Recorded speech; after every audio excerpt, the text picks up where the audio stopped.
Respeito o que fizeram comigo, com minha mãe e minha família. Ficavam me interrogando a todo momento. Eles podiam falar e faziam o que bem queriam, mas naquela cadeia eu estava sendo tratado como um bandido. Não apresentaram prova nenhuma. Ficavam me perguntando coisas de 2018 só para desviar o foco da CPI. Porque sabem que não tem prova contra mim. Nunca imaginei na minha vida de empreendedor e cidadão brasileiro passar por esse tribunal de inquisição. Esse sim é um tribunal de inquisição. Por fim, agradeço ao povo brasileiro que sei que estavam ao meu lado. Quero agora fazer uma homenagem a todas as mulheres do nosso país. Fazer uma homenagem para minha esposa, que me disse, quando eu saí de casa, eles vão te maltratar, vão te atacar a sua honra e tentar destruir a sua reputação. A verdade está com você. Então, mostre tudo o que você fez pelo Brasil e pelos brasileiros. Não saia de lá como um covarde, coisa que você nunca foi. Muito obrigado a todo o povo brasileiro. Sigo juntos, porque eu acredito nesse país. E juntos vamos ter o Brasil que nós queremos. Muito obrigado.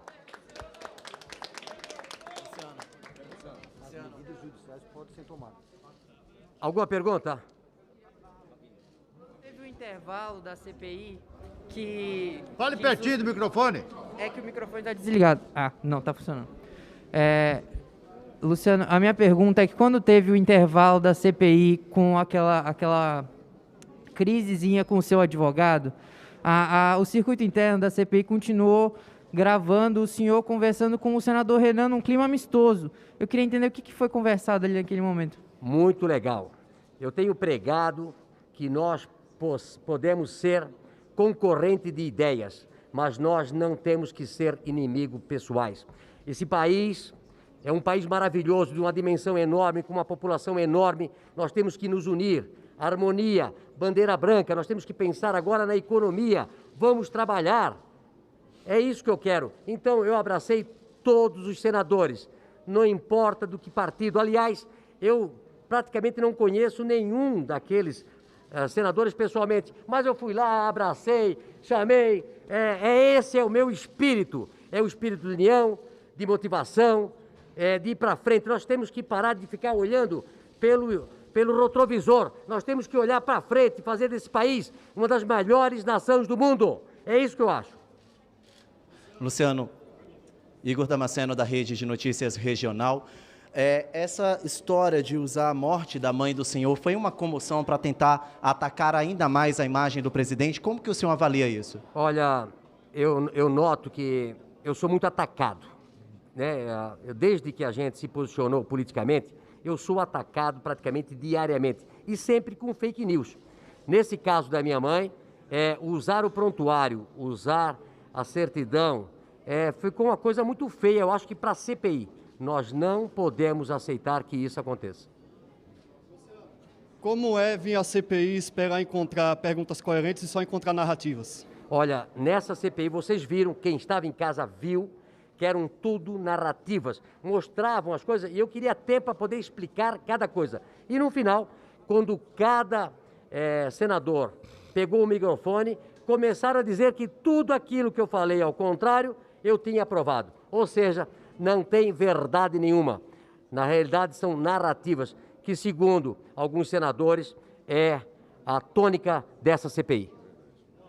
Senhor Luciano, acompanhamos as respostas do senhor e alguns analistas analisaram que o senhor juntou esse material e esses vídeos já serão usados numa disputa eleitoral em 2022. É uma intenção do senhor disputar as eleições em 2022? Olha, eu sou um ativista político. 2022 eu vou pensar o que eu vou fazer.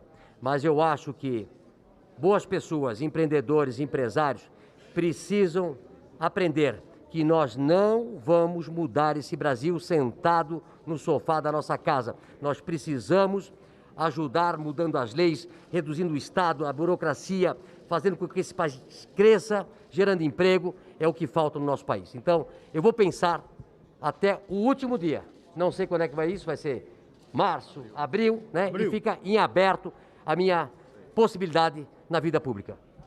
Pessoal, A pergunta, na verdade, é direcionada para o senador Flávio. Você apareceu, depois que se tornou suplente, apareceu poucas vezes na CPI. Eu gostaria de saber o que te trouxe aqui hoje. Por uma razão muito simples, a CPI, no meu ponto de vista, é uma grande perda de tempo. O que é que de produtivo a CPI está fazendo? Quantas vacinas a CPI botou no braço dos brasileiros? Quantas pessoas a CPI salvou? Quantos balões de oxigênio a CPI levou para Manaus? Quantos respiradores a CPI conseguiu comprar? O que a CPI descobriu até agora de R$1 desviado de dinheiro público? Nada. Então, eu vim hoje em homenagem ao depoente Luciano Hang. eu queria dizer o seguinte, o Luciano, quando fala em oxigênio, ele foi o único brasileiro que mandou do dinheiro dele para Manaus 200 tubos de oxigênio. R$1 milhão. Quem é que fez isso? Quem é o outro empresário que fez? Não é porque eu sou de Santa Catarina. Esse homem aqui dá 22 mil empregos. Esse homem aqui é um brasileiro apaixonado. Teve que sentar na mesma cadeira que sentou o Witzel, o Dominguete e Companhia Limitada. Então isso é um crime que nós cometemos contra alguém que gera emprego, paga imposto e faz esse Brasil andar. Infelizmente, muitas vezes a CPI faz mais palanque eleitoral, faz espuma do que verdadeiramente quer apurar os fatos. Ok, pessoal? Luciano, uma última pergunta em relação ao atestado de óbito da mãe do senhor, onde primeiro é raro a causa da morte. Como que o senhor justifica isso? O senhor falou lá na CPI, mas fala aqui pra gente também, como que o senhor justifica esse erro? Foi um erro médico? O que isso representa? Muito importante. Falei com Pedro, da Prevent Senior.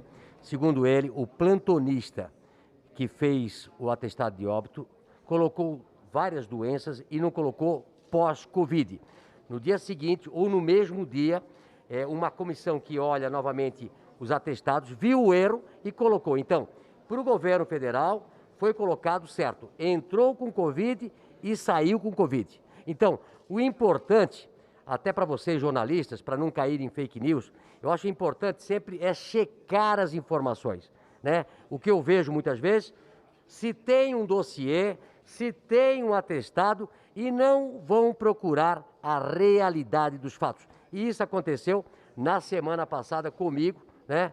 Quando apresentaram coisas aí na CPI, saiu aí nos grandes jornais e não escutaram a verdade, que eu tive que sair no dia seguinte apresentando uma nota à imprensa.